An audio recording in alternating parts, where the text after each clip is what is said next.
Hello everyone. So in this video we will discuss NCERT questions of chapter 3, and that is your pair of linear equation in two variable class 10. So welcome to my YouTube channel Priyanka Time and Tricks.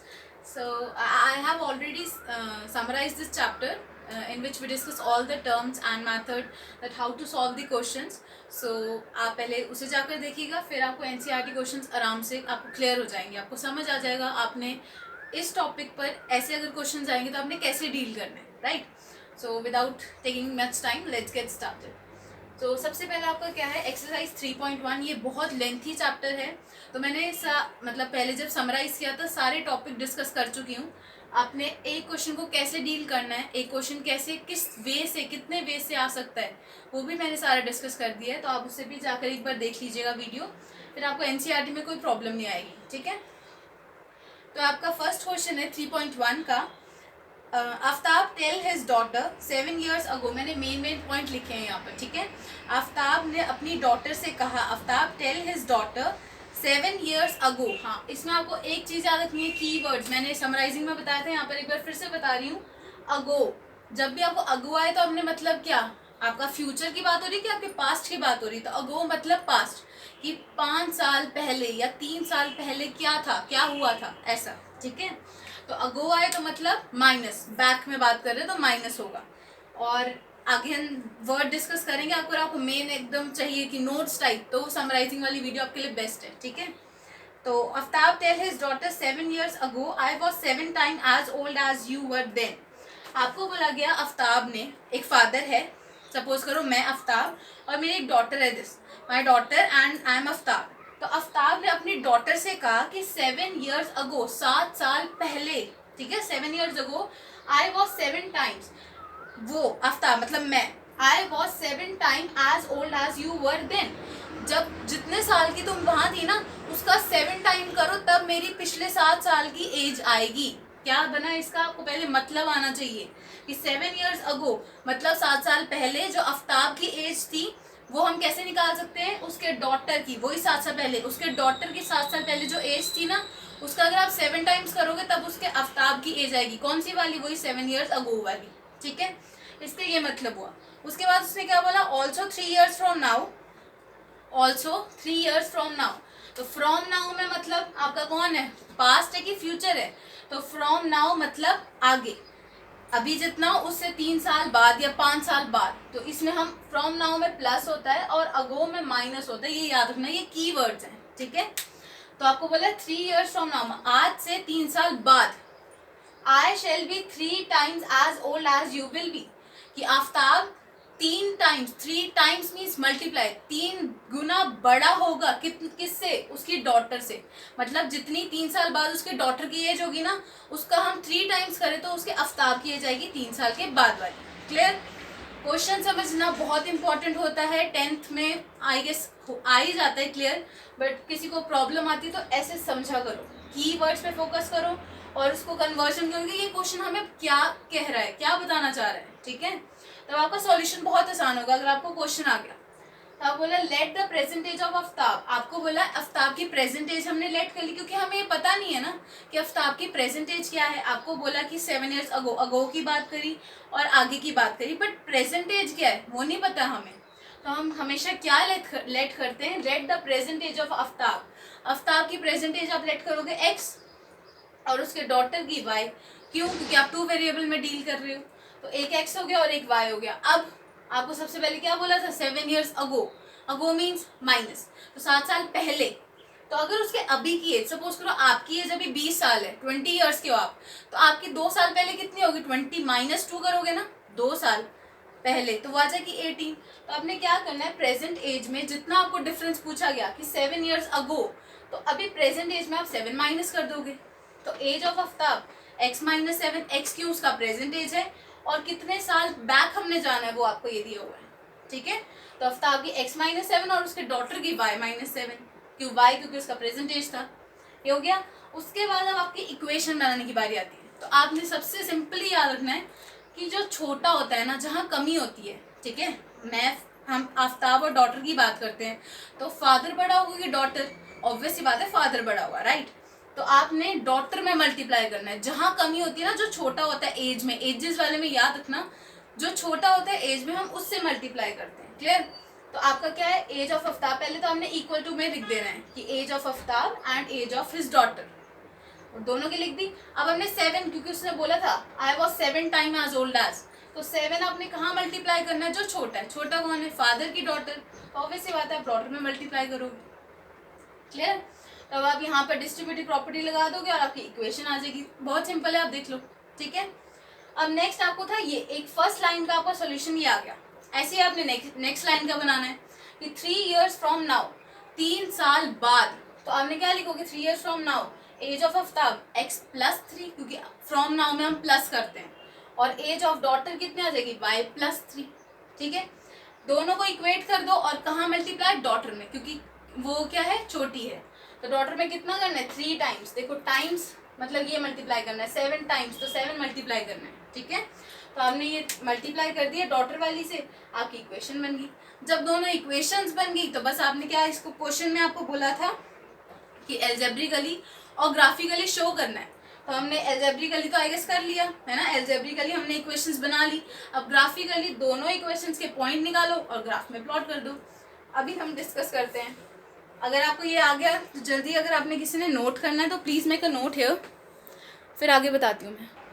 चलो देखो, अब आपकी क्या है, हम calculations पे आपको बता रही हूँ। आपकी 2 इक्वेशंस ये बनी थी, x minus 7y plus 42 is equals to 0, ये आपकी फर्स्ट इक्वेशन थी। दूसरी x minus 3y minus 6 is equals to 0, second equation. दोनों इक्वेशंस लिख दी। अब आपने क्या करना है, दोनों इक्वेशन से आपको पॉइंट्स निकालने हैं। 2 काफ़ी हैं, 2 पॉइंट्स निकालोगे और फिर प्लॉटिंग करनी है। ठीक है, अभी देखते हैं आपको पॉइंट्स कैसे निकालने हैं। मतलब काफ़ी लोग बोलते हैं कि 1 1 2 2, मेरा सिंपलेस्ट वे है, सबसे मैंने भी ऐसे ही किया है, तो मैं आपको वो शेयर कर रही हूँ। अगर आपको वैसा ठीक लगे, इजी लगे, तो आप वैसा कर सकते हो। ठीक है, तो आपके पास फर्स्ट इक्वेशन ये है। आपने क्या करना है, पहले x को 0 डालना है, x की वैल्यू 0 पुट करनी है, y की वैल्यू आ जाएगी। फिर y को 0 डालो और x की वैल्यू निकालो, सिंपल। ठीक है, देखो क्या बोल रही हूँ मैं, x को 0 डालो, x की वैल्यू 0 पुट करो यहाँ, तो आपकी इस इक्वेशन की वैल्यू क्या आएगी, ये आएगा x की जगह 0 minus 7y plus 42 is equals to 0। अब यहाँ 42 प्लस हो जाके कैसा होगा, माइनस माइनस माइनस कैंसिल, और y की वैल्यू 6, क्योंकि 7 6 42 है ना। इतना कैलकुलेशन आई गेस क्लियर है। तो आपको फर्स्ट इक्वेशन है, x की वैल्यू 0 पुट की, तो आपके पास y की वैल्यू आ गई। अब क्या करना है, y को 0 पुट करना है और x की वैल्यू फाइंड आउट करनी है। ठीक है, तो y को 0 पुट करो तो क्या बनेगी equation, x minus 7 into 0 plus 42 is equal to 0। यहाँ पे 7 0 से 0 हो गया, तो x plus 42 is equal to 0। यहाँ 42 प्लस हो जाएगा, क्या होगा, नेगेटिव। तो आपके पास x और y दोनों की वैल्यू होगी। कब, जब x की वैल्यू 0 थी, मैं टैबुलर फॉर्म में भी लिखा है, x की वैल्यू 0 थी तो y की वैल्यू 6 थी। जब y की वैल्यू 0 थी तो x की वैल्यू माइनस 42 थी। ठीक है, अगर आपने ऐसे स्टेप वाइज करके निकालना है, अगर आपकी कैलकुलेशन थोड़ी सी भी वीक है तो आप ऐसे निकालो, वरना हम ऑरली भी कर सकते हैं। x को 0 डालो तो आपके पास y की वैल्यू आ जाएगी, देन y को 0, फिर x की वैल्यू आ जाएगी। क्लियर? ऐसे ही आपने सेकेंड इक्वेशंस के पॉइंट्स बना लेने हैं। देख लो, बहुत आसान है। x को 0 डालो, y की वैल्यू आ जाएगी, और y को 0 डालो, x की वैल्यू आ जाएगी। दोनों पॉइंट्स मिल जाएंगे हमें। तो अब दोनों इसे प्लॉटिंग करनी है। पहले इसकी मैंने प्लॉटिंग करी, तो x को 0 y 6। तो देखो मैंने 5 5 का गैप रखा था, क्यों रखा था, अब तो बोला 2 6 ऐसे ही चल रहा है, क्योंकि ये माइनस 42 था ना, इसीलिए। ठीक है, तो यहाँ मैंने लिया 6, 5 के थोड़ा सा इधर क्लोज। अगर x 0 है, x तो 0 हो गया, तो y 6, ये y, ये वाला। ठीक है, x 0 तो y लाइन पर 6 ये है, फिर y 0 और x माइनस 42, तो माइनस 42 इधर, ये 40 के बाद, तो ये लाइन आ गई आपके पास इस इक्वेशन की। राइट, तो दूसरी लाइन हमने दूसरी इक्वेशन जो प्लॉटिंग करनी है, तो x 0 y माइनस 2, ये minus 2, x 0 minus y 2, y minus 2, फिर y 0 और x 6, तो ये x 6 हो गया। अब ये एक लाइन और ये एक दूसरी लाइन, बस आपको ग्राफिकली शो करना था। इनके सॉल्यूशन, ये इनके सॉल्यूशन ही है ना, एक्स वाई की वैल्यूज ही है ना। तो आपने इक्वेशन सॉल्व की, पहले इक्वेशंस बनाई, उसकी वैल्यू निकाली और उसको ग्राफिकली शो कर दिया। This is your answer.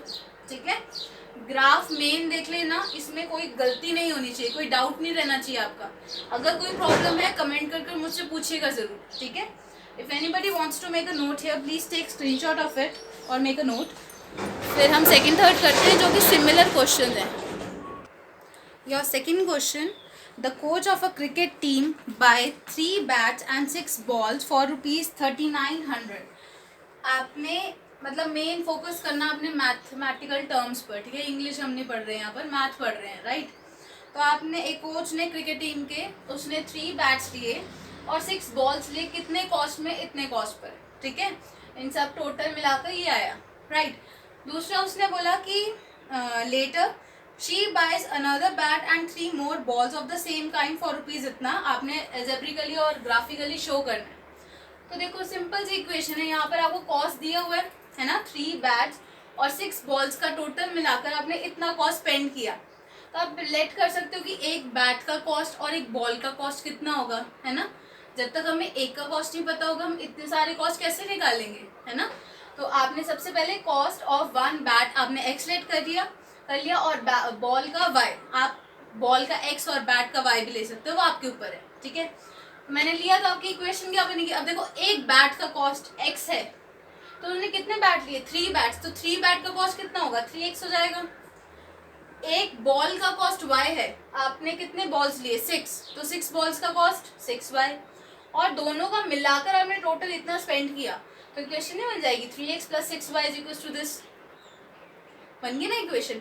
ऐसी नेक्स्ट इन्फॉर्मेशन से अनदर बैट मतलब 1 बैट और 3 मोर बॉल्स मतलब 3 बॉल्स। यहाँ पर बच्चे कंफ्यूज होते हैं कि दीदी प्लस कर निकालना है कि ऐसे एज इट इज ये वैल्यू लेनी है। तो ये मोर बॉल्स का मतलब ये नहीं कि उसने एक के बाद 3 और बॉल्स ली, उसको ऐड नहीं करना। एक बार उसने ऐसा लिया, दूसरी बार उसने 3 ज़्यादा बॉल्स ले ली, ऐसा, ठीक है। अलग अलग सिचुएशंस है, तो इसके अकॉर्डिंग हमने इक्वेशन निकाल ली। सेकेंड इक्वेशन हमारी आ जाएगी, एक बैट था तो x + 3y = 1300। ये इक्वेशन मैं सिंप्लीफाई कर सकती हूँ, मुझे दिख रहा था 3 कॉमन है हर एक में, 3 1 जा, 3 2 जा एंड 3 13 जा, तो मैंने इक्वेशन आपकी ये ली, ठीक है। फॉर मतलब इजी मल्टीप्लीकेशन या कैलकुलेशन के लिए मैंने ये वाली इक्वेशन ले ली, ठीक है। आपका मन करता तो आप इससे भी कर सकते हो, इससे भी प्लॉटिंग कर सकते हो, इससे भी पॉइंट्स निकाल सकते हो, जैसे इजी लगता है वैसे करो। मैथ तो जो हाँ जहाँ मर्जी से कर लो, कोई भी मेथड यूज करो, आंसर सेम ही आता है, ठीक है। बट अगर आंसर सेम ना आए तो मतलब कहीं गलती है।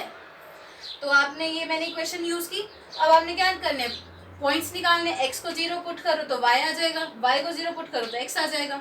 ये मैंने कैलकुलेशन शो की हुई है, अगर किसी को कंफ्यूजन है यहाँ से देख सकते हो, ठीक है। अब इस इक्वेशन में वही x को 0, y की वैल्यू आ जाएगी, y को 0, x की वैल्यू आ जाएगी। अब आपने कुछ नहीं करना, ये सारे पॉइंट्स आपके पास आ गए ना, जैसे हमने फर्स्ट क्वेश्चन अभी डिस्कस किया, ग्राफ पे प्लॉटिंग है सिर्फ, वही सब करना है, बहुत ईजी है। इक्वेशंस मेन है बस, अगर इक्वेशन सही है ना फिर आपका सम सही है, ठीक है। ये सेकंड क्वेश्चन था, ग्राफ में प्रॉब्लम आएगी कमेंट करके बता दीजिएगा। थर्ड क्वेश्चन एकदम सेम है, थर्ड क्वेश्चन एक बार देखो। The cost of 2 kg of apple and 1 kg of grape on a day was found to be ₹160। आपको बोला कि 2 kg एप्पल और 1 kg ग्रेप का कॉस्ट 160 है, मतलब 2 kg 2x plus 1 kg grape y, मतलब एप्पल को मैंने x, cost of 1 kg apple x, cost of 1 kg grape y, तो 2 kg लिया उसने एप्पल और 1 kg ग्रेप, तो 2x + y = 160। ये पहली इक्वेशन, ये थर्ड क्वेश्चन का बता रही हूँ, एकदम लिंक है इसलिए मैं सेपरेटली नहीं बता रही हूँ, ठीक है। उसके बाद after a month the cost of 4 kg of Apple, 4 kg Apple लिए जी, 4x, ठीक है। और उसके बाद उसने बोला एंड 2 kg ऑफ ग्रेप, तो 4k + 2y = 300। अब इस इक्वेशन को तो मैं सिंप्लीफाई नहीं कर सकती, बट इसको तो कर सकती हूँ ना। ये आ जाएगा 2 कॉमन दिख रहा है मुझे यहाँ पर, तो ये आ जाएगी सेकेंड और ये आ जाएगी फर्स्ट, ठीक है। 2 इक्वेशंस बन गई, ऐसी प्लॉटिंग करनी है और आपने ग्राफ पे शो कर देना है, बस मेन है इक्वेशंस बनानी, ठीक है। तो if anybody wants to make a note here please take screenshot of it. फिर इस वीडियो में इतना ही, 3.1 ही डिस्कस करेंगे इस वीडियो में। फर्स्ट और सेकंड क्वेश्चन मैंने आपको बता दिया, थर्ड क्वेश्चन की मैंने सिर्फ आपको इक्वेशंस बताई है, ठीक है। सॉल्विंग में कोई सी प्रॉब्लम आएगी, कोई भी प्रॉब्लम आएगी, कमेंट कर जरूर बताइएगा। और अगर आपको मेरा वे ऑफ टीचिंग अच्छा लग रहा हो तो प्लीज़ कमेंट करके एक थम्स अप ज़रूर दीजिएगा, ठीक है, फॉर माई एप्रिसिएशन।